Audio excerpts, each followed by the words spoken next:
তাড়াতাড়ি পোস্তটাকে ভেজাবার জন্য গরম জল করে দিলাম, খুব তাড়াতাড়ি পোস্তটা ভিজে যাবে। নমস্কার, আমি তোমাদের প্রিয় আন্টি মালা ঘোষ। তোমরা দেখছো জিরো আর্ট কিচেন। তোমাদের জন্য আজকে একটা বিশেষ রেসিপি নিয়ে চলে এসেছি। রেসিপিটা হলো ঝিঙে আলু পোস্ত। তো ঝিঙে আলু পোস্ত সবাই রান্না করো, খেয়ে থাকো আমি জানি, তবু আমিও আমার মতো করে তোমাদের একটু শেখাতে চাই। তো আমি যেটা তৈরি গুছিয়ে রেখেছি, চলে এসো আমি সেটা তোমাদের দেখিয়ে দেবো উপকরণ কি রেখেছি, কেমন করে করবো। এখানে আছে 1 কিলো ঝিঙে। দেখো আমি খুব সুন্দর বড় বড় করে কেটে রেখেছি, খুব বড় বড় করে। আর জানোই তো আমি একটু বড় বড়ই কাটি। এখানে 3টে বড় বড় আলু কাটা আছে প্রমাণ সাইজে। তোমরা যতটা আলু প্রয়োজন মনে করবে ততটা দেবে। এখানে আছে পোস্ত। তো এখানে 50 গ্রামের থেকে একটু বেশি পোস্ত আছে, তোমরা দেখেছো আমি কতটা ঢেলেছি। আর গরম জল দিয়ে আমি ভিজিয়েছি, এটা তাড়াতাড়ি ভিজে যায়। চিনি, 2টো শুকনো লঙ্কা, কালো জিরে, এটা ফোড়নের জন্য, একটু সামান্য হলুদ, আর এখানে আছে কারি পাতা, এখানে নুন আর সরষের তেল। তো আমি পোস্তটা, ঝিঙে পোস্তটা সরষের তেল দিয়ে করব। তো চলো আমি পোস্তটা বেটে নিই। তার আগে আমি তেলটা ঢেলে দিই, তাহলে কি হবে, পোস্তটা তৈরি করতে করতে সরষের তেল তো অনেকটা সময় লাগে, একটু তেলটাকে পোড়াতে হয়, ঝাঁঝ গন্ধটাকে বার করতে হয়। তার জন্য আমি আগে থেকে দিয়ে একটু সিমে রাখবো। আস্তে আস্তে তেলের কাজটাও হয়ে যাবে, আমার পোস্তটা বাটাও শুরু হয়ে যাবে।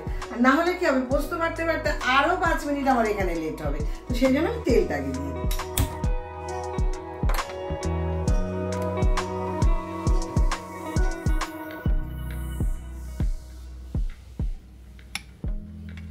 পোস্তটা একটু বেশি না হলে কিন্তু মানে ঝিঙে পোস্ত খেয়ে মজা লাগে না, যেহেতু একটু পোস্তটা বেশি দিতে হবে।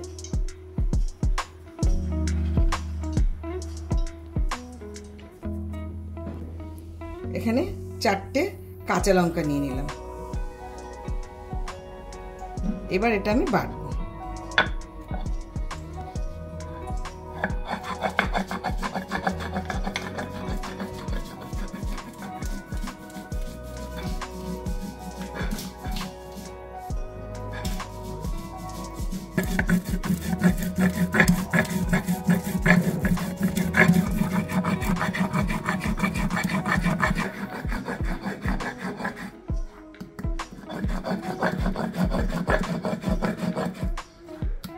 মেখে ফেটে যায় একদম। আলুগুলো ভেজে নেব।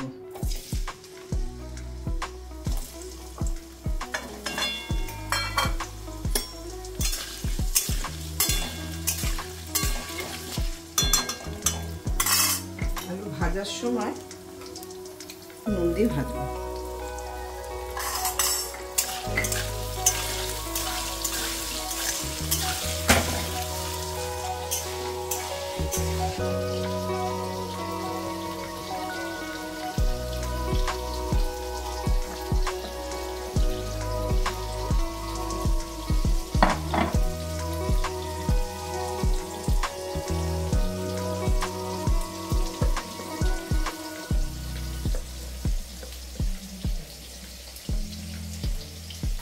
একদম একটু হলুদ আলুর উপর থেকে ছড়িয়ে দেবো।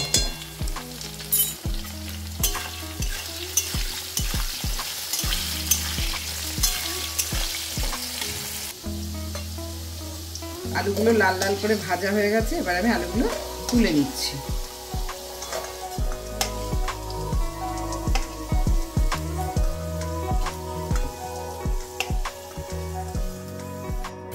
শুকনো লঙ্কা ফোড়ন দিয়ে দিলাম, কালো জিরেটা ফোড়ন দিয়ে দিলাম।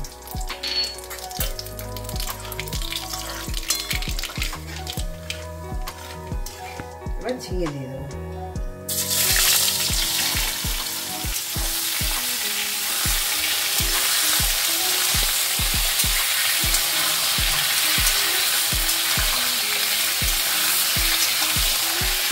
হাত মতো একটু নুন দিয়ে দিলাম।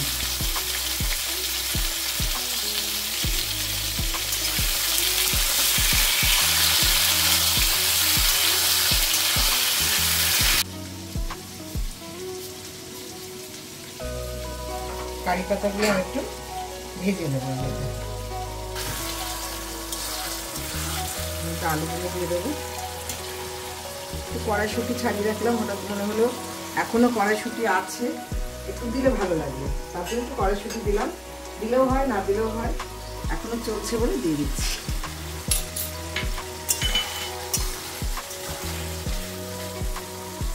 পোস্তটা ঢেলে দেবো।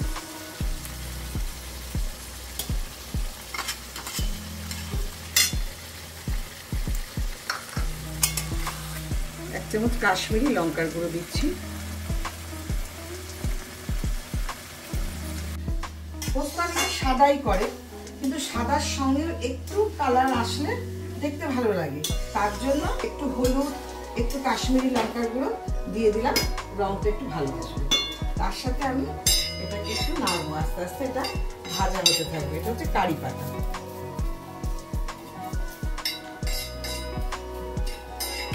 দিয়ে দিলাম গ্যাসটা।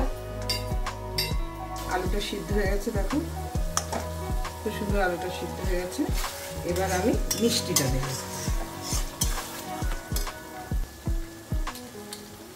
নিরামিষ জিনিস একটু মিষ্টি না হলে ভালো লাগে না।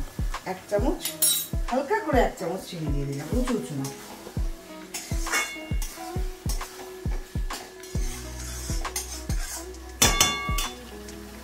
এবার কারি পাতাগুলো আমি নেব।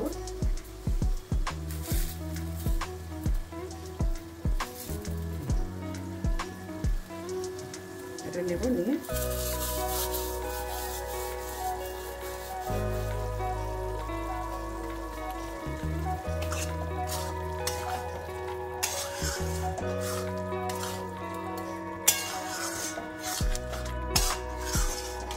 আর বেশি নাড়বো না, তাহলে ঝিঙেগুলো, এই যে বড় বড় ঝিঙেগুলো রয়েছে না, এগুলো তাহলে একদমই গলে যাবে। এর জন্য আর নাড়বো না। এবার আমি গ্যাসটা নিভিয়ে দেবো।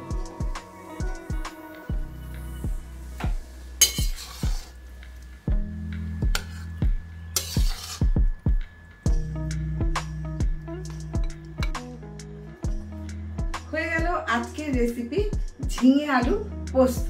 তো তোমাদের যদি ঝিঙে আলু পোস্ত রান্নাটা ভালো লেগে থাকে তাহলে লাইক, কমেন্ট, শেয়ার অবশ্যই করবে। সাবস্ক্রাইব করতে ভুলবে না। পাশে থাকা বেল আইকনটাকে অবশ্যই প্রেস করে দেবে। আর তোমরা এরকম ভাবে ঝিঙে আলু পোস্ত করে খাও, আমাকে লিখে জানাও কেমন হয়েছে খেতে। তো চলে আসবো তোমাদের কাছে আবার কোন একটা ভালো রেসিপি নিয়ে। তো আজকের মতন এই পর্যন্ত, টাটা।